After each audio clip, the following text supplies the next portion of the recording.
எங்க வீட்டுல இடம் கேட்டு வந்திருக்குமா? எங்க வீட்டுல இடம் கேட்டு வந்திருக்கு. தங்கமே, படாத அவஸ்தை, படாத அவஸ்தை. இது பிள்ளைங்களா எப்படி போடுச்சோ எப்படி வந்துச்சோ தெரியல. ஆனா சிவபெருமானே, பைரவரே, கால பைரவரே இருக்கியா இல்லையா எனக்கு தெரியலப்பா. இருக்கியா இல்லையா எனக்கு தெரியலப்பா. இருக்கியா?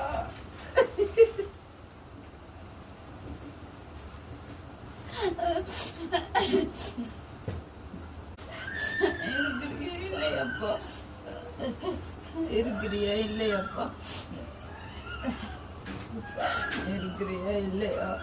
பைரவரே, கால பைரவரே, ஈஸ்வரனே, எங்களை மட்டும் இப்படி சோதிச்சுட்டியே, எங்களை சோதிக்கவே வந்தியாடா.